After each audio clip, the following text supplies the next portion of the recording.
Romantic भाभी देवर story. रिया ने साड़ी का पल्लू ठीक किया। शादी को 2 साल हो चुके थे। पति शहर में नौकरी करता था और महीने में बस एक बार घर आता। घर में उसके अलावा बस एक ही और इंसान था, अमन, उसका देवर। उम्र में छोटा पर जिम्मेदार और समझदार। सुबह की चाय बनाते हुए रिया ने कहा, अमन, नाश्ता कर लेना, खेत पर देर हो जाएगी। अमन ने मुस्कुरा कर देखा। भाभी, आपके हाथ की चाय पीकर ही दिन अच्छा शुरू होता है। रिया हल्के से मुस्कुरा दी, पर दिल के किसी कोने में एक अजीब सी हलचल हुई। वो हलचल जिसे वो खुद भी नाम नहीं दे पाती थी। दिन भर अमन खेत में काम करता, शाम को लौटते वक्त सब्जी ले आता और रिया उसका इंतजार करती। बिना वजह, बिना कारण। एक शाम बिजली चली गई। घर में सिर्फ लालटेन की हल्की रोशनी थी। रिया पानी लेने बाहर निकली। तभी अमन ने कहा, भाभी, अंधेरे में डर तो नहीं लगता?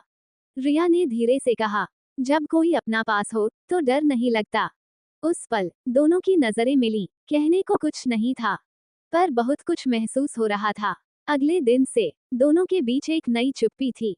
अजीब नहीं, सुकून भरी। रिया समझती थी, ये रिश्ता समाज की नजरों में गलत कहा जाएगा, पर दिल दिल तो बस महसूस करता है। और अमन, वो भाभी की इज्जत करता था, पर दिल कब किसी के कहने से रुकता है। एक दिन बारिश शुरू हुई। छत से टपकती बूंदें और आंगन में खड़े दोनों। अमन ने छाता रिया के ऊपर कर दिया। उनकी उंगलियां हल्के से छू गईं। रिया ने तुरंत हाथ हटा लिया, पर दिल की धड़कन तेज हो चुकी थी। अमन ने धीमे से कहा, भाभी, मैं कभी आपकी आंखों में उदासी नहीं देखना चाहता। रिया ने नजर झुका ली, क्योंकि अगर वो देखता तो सब समझ जाता। जारी रहेगा। शाम का वक्त था। रिया मंदिर से लौट रही थी। पैर में हल्की मोच आ गई थी। अमन दौड़कर आया। भाभी, आपको लगा कैसे? रिया दर्द छुपाते हुए बोली, कुछ नहीं, बस हल्का सा। अमन ने बिना कुछ कहे उसे अपनी बाहों का सहारा दिया। वो स्पर्श जितना जरूरी था उतना ही दिल को छू गया। घर पहुंचकर अमन ने धीरे से उसके पैर पर हल्दी लगाई। रिया चुपचाप देखती रही। उसकी आंखों में दर्द कम और एहसास ज्यादा था। अमन ने कहा, भाभी, जब तक मैं हूं, आपको तकलीफ नहीं होने दूंगा। रिया के होंठ हल्के कांप गए। वो सिर्फ इतना कह पाए, अमन, तुम बहुत अच्छे हो। पर दिल कह रहा था, बहुत अपने हो। करवा चौथ आया। रिया ने व्रत रखा। पति शहर में था, पर पूजा की थाली सज चुकी थी। चांद निकलने पर रिया छत पर आई, थाली हाथ में, छलनी आंखों पर सामने पति नहीं। अमन खड़ा था। रिया चौंक गई। तुम यहाँ क्यों? अमन बोला, भाभी, आपने व्रत रखा है, पानी तो पीना ही होगा। रिया की आंखों में नमी आ गई। उसने छलनी से चांद देखा, फिर अमन को। एक पल के लिए दुनिया रुक गई। रिया ने पानी का घूंट लिया। अमन ने पहली बार उसके माथे पर हल्का सा हाथ रखा, सम्मान से, पर दिल से। उस रात रिया सो नहीं पाई। वो जानती थी जो एहसास बढ़ रहा है उसे रोकना आसान नहीं। अगली सुबह वो मंदिर गई। भगवान से बस एक ही प्रार्थना, हे प्रभु, मेरे दिल को सही रास्ता दिखाना। पीछे से आवाज आई, भाभी, अगर दिल सच्चा है तो रास्ता भी सच्चा होगा। रिया पलटी। अमन खड़ा था। दोनों चुप थे, पर चुप्पी अब सब कुछ कह चुकी थी। जारी रहेगा। मंदिर की घंटियों की आवाज गूंज रही थी। रिया और अमन आमने सामने खड़े थे। रिया की आंखों में सवाल थे, अमन की आंखों में जवाब। रिया ने धीमे से कहा, अमन, ये जो हमारे बीच महसूस हो रहा है, ये सही है क्या? अमन ने गहरी सांस ली। भाभी, मैं आपको कभी गलत नजर से नहीं देख सकता, पर दिल आपकी परवाह करना सीख गया है। रिया की आंखों से एक आंसू गिरा। पर लोग क्या कहेंगे? अमन ने शांत स्वर में कहा, लोग तो हमेशा कुछ न कुछ कहेंगे, पर आपकी खुशी सबसे जरूरी है। उस पल रिया ने पहली बार महसूस किया, वो अकेली नहीं है। उसी शाम रिया ने खुद से एक निर्णय लिया। वो अमन के पास गई। अमन, हमें थोड़ी दूरी रखनी होगी। मैं नहीं चाहती कि हमारी वजह से घर की इज्जत पर आंच आए। अमन की आंखें नम हो गईं।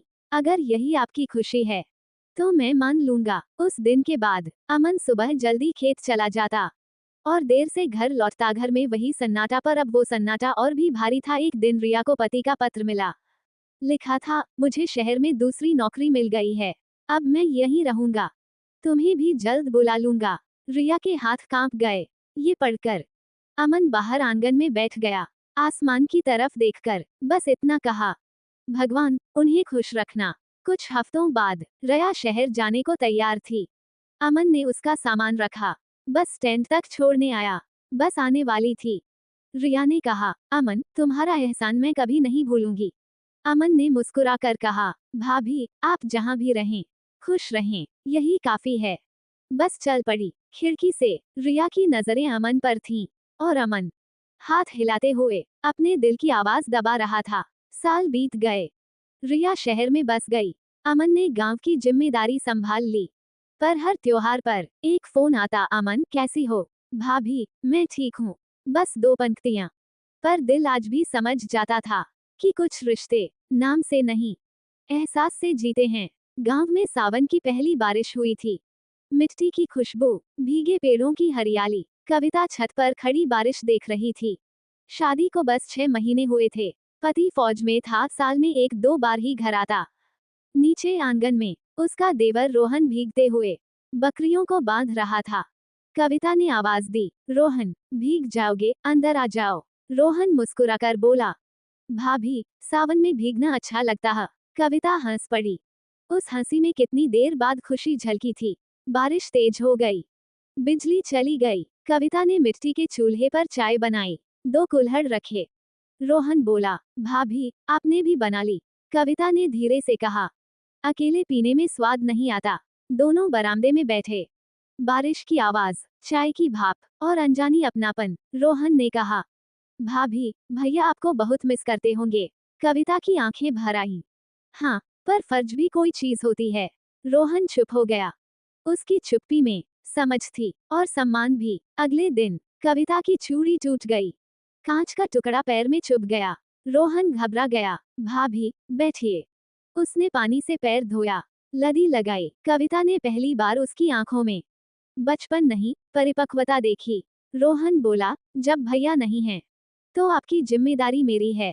कविता कुछ नहीं बोली, पर दिल में एक नया एहसास जाग गया। सावन बढ़ता गया, और मन के मौसम भी। कभी आंगन में साथ काम, भी मंदिर तक साथ जाना। लोग कहते, देवर हो तो ऐसा।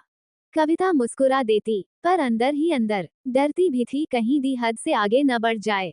जारी रहेगा। गांव में सावन का मेला लगा। रंग बिरंगी झूले, गीतों की आवाज, और खुशियों की चहल पहल। कविता ने हल्की हरी साड़ी पहनी, आंखों में काजल, हाथों में मेहंदी। रोहन ने पहली बार उसे इस तरह देखा, जैसे कोई अपना त्योहार सज गया हो। कविता ने कहा, रोहन, चलो मेला देख आएं। मेले में चलते हुए भीड़ में अचानक कविता का हाथ फिसला। रोहन ने तुरंत उसका हाथ थाम लिया। बस एक पल, पर दोनों के दिलों ने धड़कना तेज कर दिया। कविता ने धीरे से हाथ छुड़ा लिया, पर उंगलियों की गर्मी अब भी बाकी थी। रोहन ने हंसते हुए कहा, भाभी, झूला चलें। कविता थोड़ी झिझकी, फिर मुस्कुरा दी। झूले पर बैठते ही हवा में उसकी चोटी लहराई। रोहन ने पीछे से हल्के से झूला धक्का दिया। कविता की हंसी बारिश की तरह साफ थी। उस पल रोहन ने मन ही मन कहा, भगवान, इन्हें हमेशा ऐसे ही हंसते रखना। रात को वापस आते समय रास्ता सुनसान था। कविता ने पूछा, रोहन, तुम शादी कब करोगे? रोहन हल्का सा मुस्कुरा दिया, जिसे दिल मानेगा तब। कविता चुप हो गई। उसे लगा जैसे ये जवाब सिर्फ सवाल का नहीं, उसके दिल का भी था। उस रात कविता देर तक जागती रही।